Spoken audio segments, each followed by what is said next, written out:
Hey everybody, Alex Kazora, SteelersDepot.com, back with some Pittsburgh Steelers tape breakdown and analysis. Mason Rudolph making his first emergency start on Sunday against the Lions, with Ben not playing in this game. Rudolph's first start since the Week 17 regular season finale against Cleveland. So this may or may not be Rudolph's only start. Of course, he may start against the Chargers Sunday night, but obviously the plan is for Ben to be the starter, hopefully the rest of the season. So a good time to really take a deep dive into Rudolph's game against Detroit, look at the good, bad, and just an overall evaluation of how he played.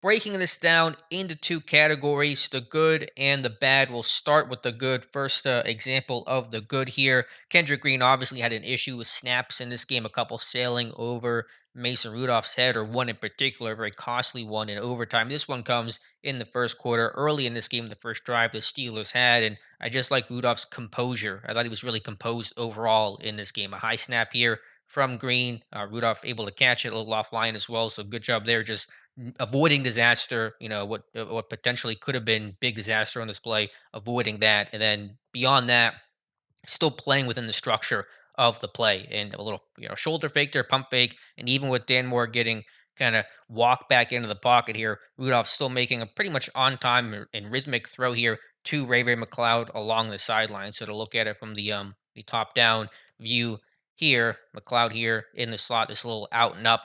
And good ball placement here, away from the defender to the sideline, and just being able to stay, mostly speaking, on rhythm and within the timing and pace of the play, despite what could have been, again, big time disaster. And so I just like Rudolph's composure in that moment and not freaking out and not, going to the ground or making a bad decision, not making a bad play worse, and then again, avoiding something catastrophic in the first place.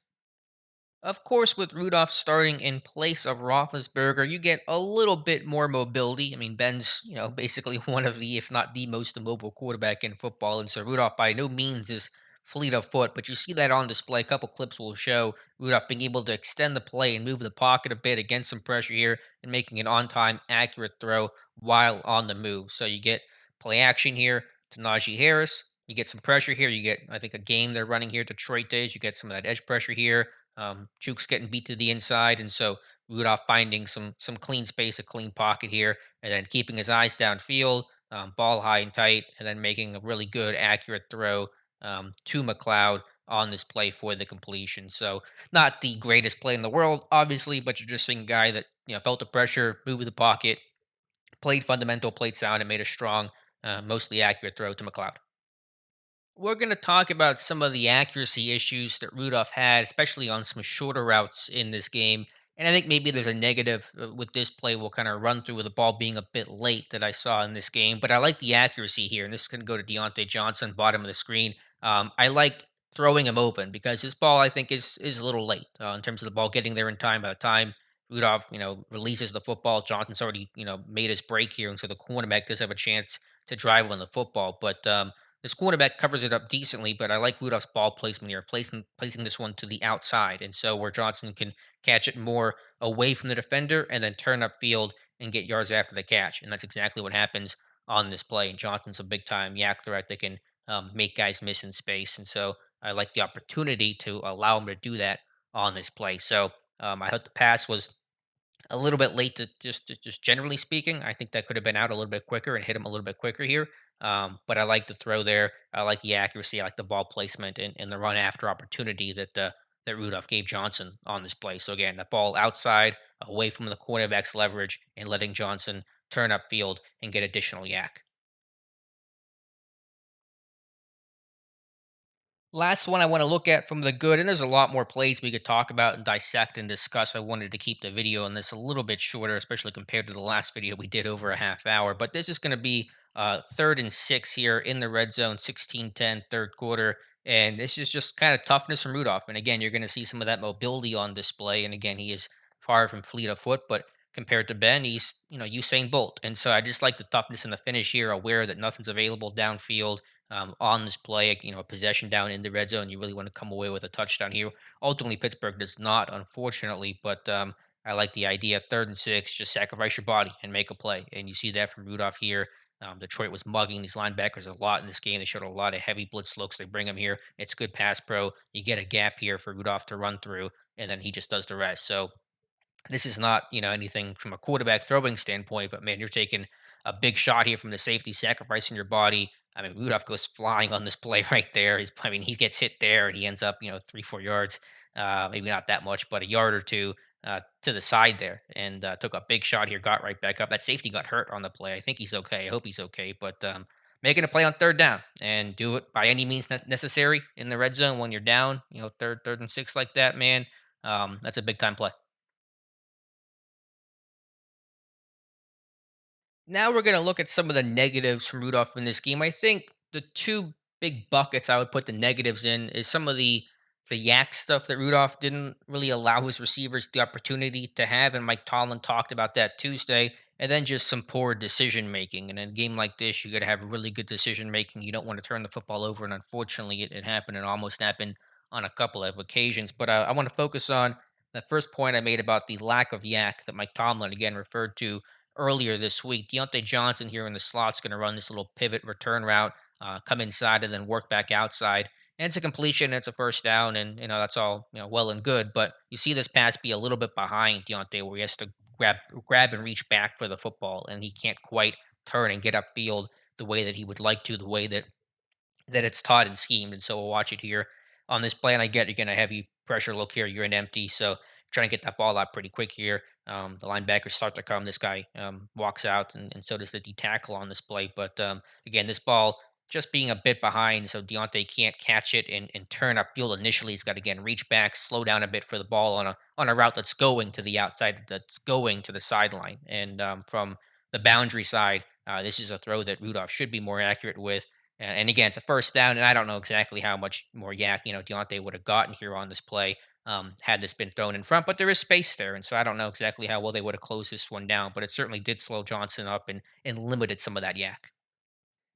Perhaps a little bit less egregiously, but I'm going to focus on two other kind of poor accuracy throws here. This is going to be to Ray McLeod in the right flat. And again, you see a pass that's thrown a bit behind. And I'm sure someone could and will argue that this play wasn't going to go anywhere regardless. But again, I'm just seeing, passes behind the receiver where they can't turn upfield and they got to, fight the football a bit and make sure they get the catch first. And so you see this one behind, and it kind of puts McLeod in a vulnerable spot there to get just blasted there by the Lions defender.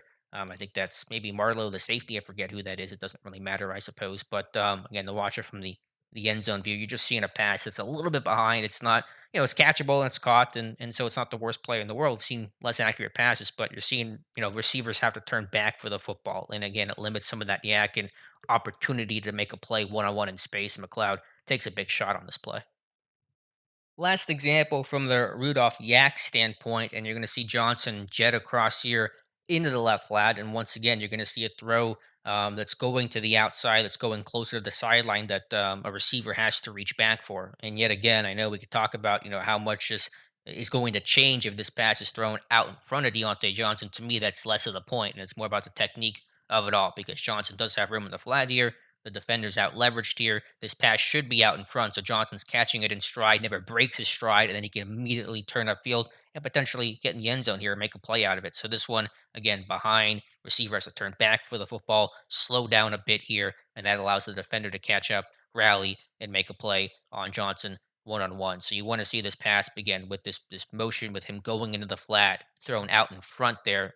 Matt Canada especially really preaches about yak throws and allowing guys to have run after the catch opportunities. And I thought Rudolph, not with the downfield stuff, I thought his downfield accuracy in this game was actually relatively strong, and it's generally been a strong suit of his. But on some of the short accuracy stuff in terms of the yak opportunities, I think Mike Tomlin's spot on here. I thought he needs my validation about commentary on Mason Rudolph, but I think what Mike Tomlin's talking about is showing up on these plays about not allowing receivers to always get the most yak possible. Two more examples of the bad, and this is to me decision making and just maybe a bit of accuracy as well. But turnover, interceptions or near interception type plays. This is third and 12 here.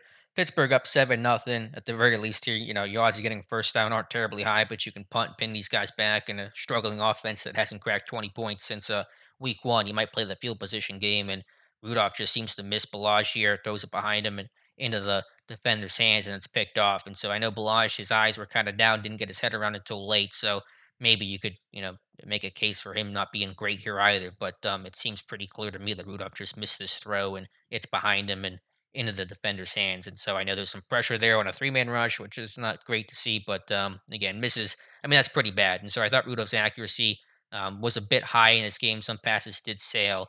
And you see one here, and it's very costly here. And Detroit did not get points in this drive, but again, it's a field position issue. You can try to pin Detroit back, and if they punt the ball back to you, then you have great field position, and you can probably get points out of it. So turnovers in general, to me, probably one of two reasons why this game ended in a tie. It was the turnovers and the lack of red zone offense being 1 and 3 for the Steelers offense. And so you turn the ball over 3 times, you're 1 and 3 in the red zone.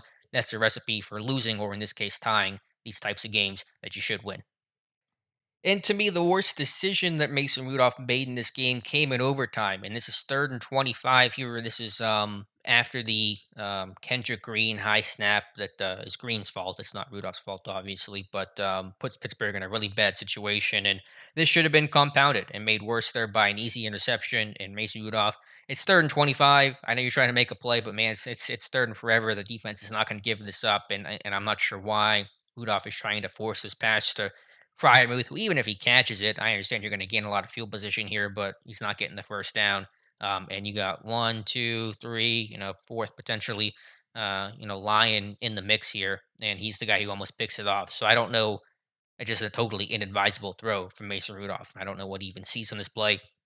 Just take the check down. You see the running back here. I believe that's Benny Snell coming out and underneath, and you just hit him. You get 10 yards and you punt the ball away. And very, very lucky this pass was not intercepted. So Rudolph, looks off, pumps to his left, wants to come back here to Fryermuth, and I mean, you see the picture here. I mean, that's a really tight throw, and it's not really worth the risk there because you're not going to pick up the first down, even if he catches it. And again, this should have been intercepted. I'm very shocked that it wasn't. That kind of sums up the Lions' season. And if they did, that game might have ended. But you got underneath options here. You hit Benny Snell in the check down. He's going to get 10 yards. You're at the 30-yard line. You get a good pump from Harvard, and then you're going to be in decent shape from a field position standpoint. But this is just a really poor decision and a big time spot on third and forever. Take the profit, hit the check down, and punt the ball away.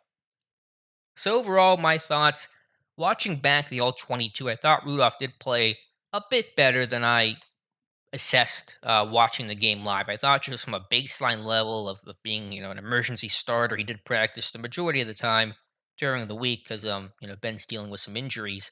But I just thought from a composure standpoint, a running the offense standpoint, getting in and out of the huddle standpoint, some cadence stuff they did to get Detroit to jump a couple of times. There was one time where Detroit jumped and they didn't call it and almost got picked up because of it. That was kind of strange. But I just thought from those kind of standpoints, he did well. I thought Mason handled the pressure better than he has. His pocket presence, dealing with pressure and blitzes, has always been an issue for him. I think we've seen improvement there, and it's no longer not nearly as problematic as it has been. So those were encouraging signs. They are, of course, fundamental quarterback things. So it's kind of damning with faint praise here because getting in and out of the huddle for those kinds of things should be the expectation for a veteran like Rudolph, a fourth year guy like him. But I do want to at least note that given the difficult circumstances of the injuries of the receiver and the offensive line injury, losing both your guards in the same game, I thought Rudolph managed all that pretty well.